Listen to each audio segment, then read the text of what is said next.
Welcome to Gate 24, Life Now Boarding, Unscripted Journeys. When you hear Gate 24, you probably think of an airport, a place where strangers gather waiting to board flights to destinations known and unknown. Well, for me, Gate 24 is something more. It describes a pathway, that moment in life where everything changes. The choices, the turbulence, the unexpected landings that shape who we become. And we are all walking through gates every single day, stepping into new chapters, often without knowing where they'll lead.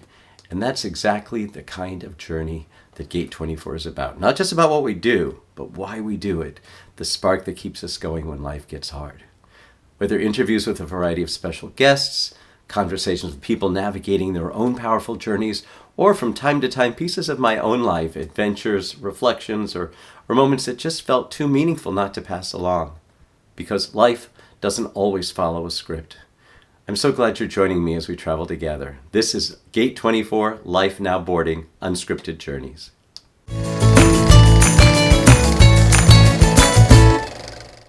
As I said, life doesn't always follow a script. Sometimes the journey we take, especially when we're retracing the steps of those who came before us, becomes a way of understanding not just history, but ourselves.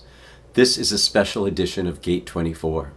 A few of you may have caught parts of this when I posted clips earlier in the year, but in June 2024, I traveled to France to mark the 80th anniversary of D-Day and to attend the premiere of a very special documentary, Filmmakers on the Frontline, about the brave cameramen who recorded history in World War II. But this wasn't just an event. This was a deeply personal experience. My grandfather, Jack H. Lieb, was a newsreel cameraman who filmed the Normandy landings in rare color footage. Nearly 80 years later, I got to follow his path. And what happened along the way, it surprised me, moved me, and it changed me. And I'd like to share this now in two parts. So come along with me for this unusual journey.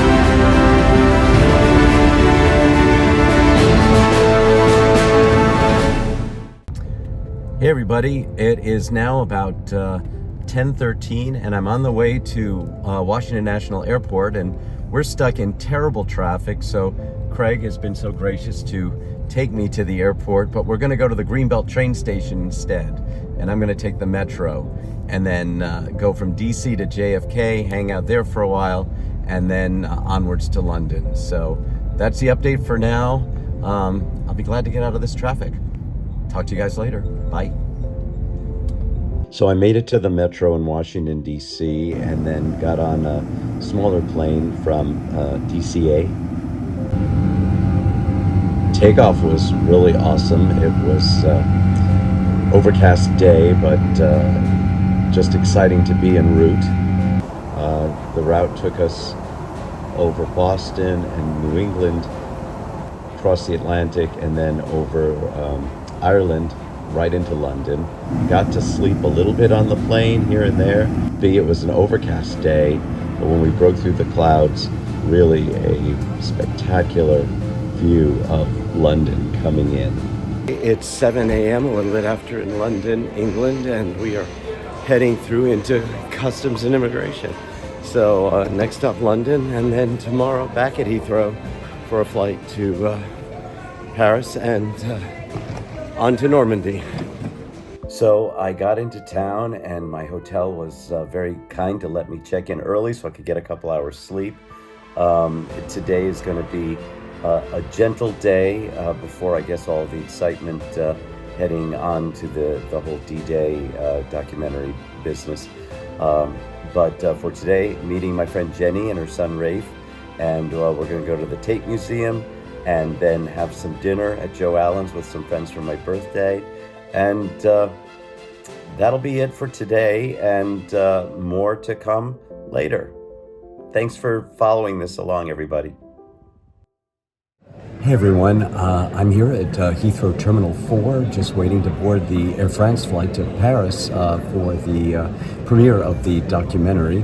And I just wanted to first of all say thank you to everyone for all the wonderful birthday wishes on Facebook. It's a very special time and deeply appreciated. So that's all for now. The flight's running a few minutes late, but I will send updates as they happen. Just boarding the flight to Paris. Être placé sous le siège devant vous, nous vous demandons de bien vouloir vous asseoir dès que possible. Merci.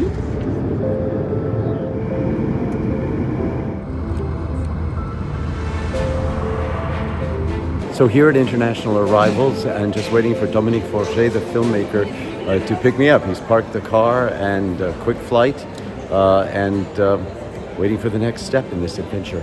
So I'd like to introduce you to Dominique Forget. He is a filmmaker and the main researcher on this fabulous documentary film. We are in Paris. We made it. How many? 2h30. 2h17. It's over 2.5 hours practically from the airport today, but we made it. I got into my hotel.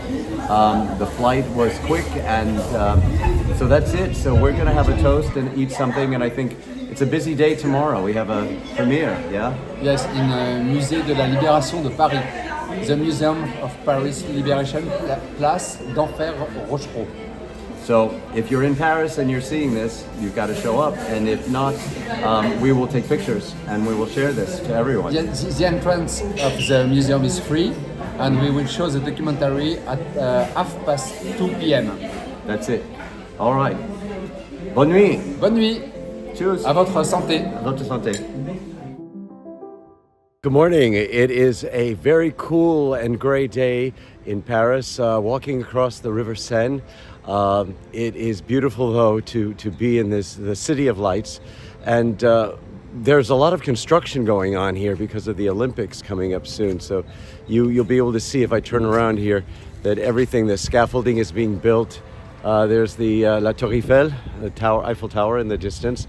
But the city is under major construction and changes going on because of the Olympics coming. Streets are closed. It's a bit crazy, but the energy is really cool. I'm going to take a walk to Les Champs-Élysées and then to Place de la Concorde, very famous during the French Revolution in the 1790s. The famous executions, Marie Antoinette, and the massacres that took place. Very emotional. Here, I'll give you a prettier view. So, again, crossing the Seine River. What can I say? It's the Louvre Museum. Tons of tourists today.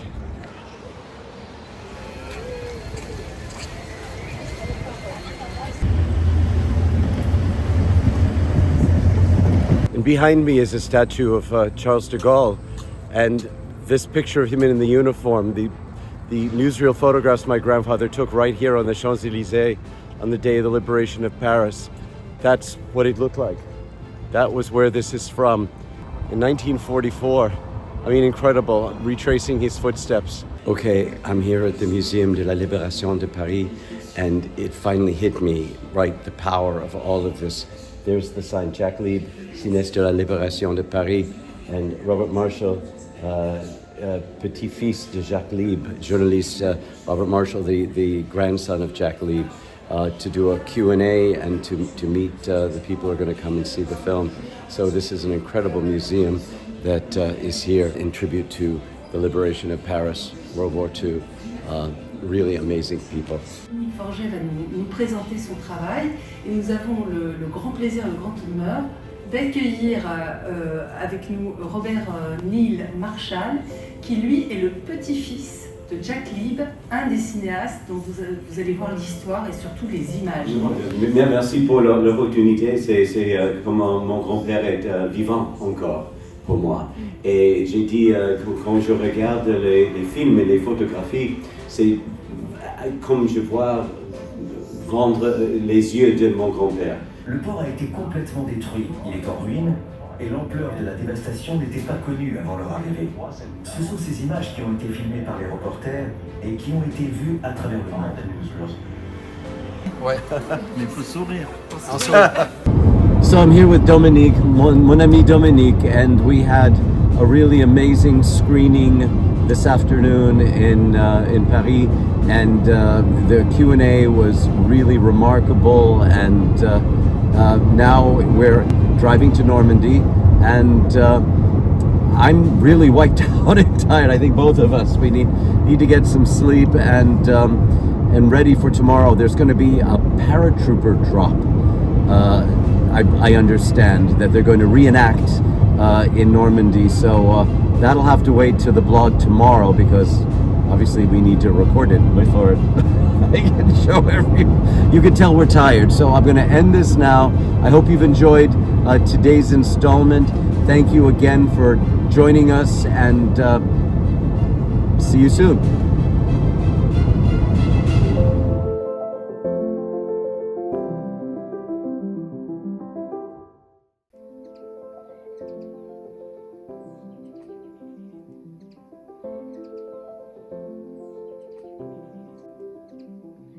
So we've just arrived at Mont Saint-Michel. Tons of people are arriving. There are a lot of tourists coming a long distance across the bridges to get here. Long lines of people that are beginning to descend upon the ceremonies. Really quite an incredible scene, an incredible location. My host Dominique, he's carrying all of his luggage. He always has his computers, and he's working very hard every single moment to make this film and this reality incredible. Right behind me later this afternoon, there's going to be a special screening of the documentary film. And of course, the celebrations for the 80th D-Day anniversary are going to begin. There's going to be a paratroop drop later today. And it really is a spectacular day at such a historic location. I want to share a very personal experience with everyone, which is that I was invited to the cathedral here on Mont Saint-Michel for the Sunday services. And besides being incredibly profound, and the beautiful music and the light and the majesty of the cathedral, just such a feeling of connection. And there were special prayers for the soldiers for the 80th anniversary and those who survived. And earlier I was talking to 3 women and one of the hosts from the screening here today, and I was talking about my grandfather, who I feel so close to, more than ever. And I'm only barely miles away from the beaches where he landed, and a white feather just flew down out of nowhere and literally landed in my hand, which I've saved, which to me is a sign from him. Very, very special. So I wasn't expecting this trip to be quite as moving as it really has turned out to be. And just when I thought the journey had reached its emotional peak, something else happened. Part 2 continues with an unexpected honor and unforgettable moments in the towns and on the beaches of Normandy.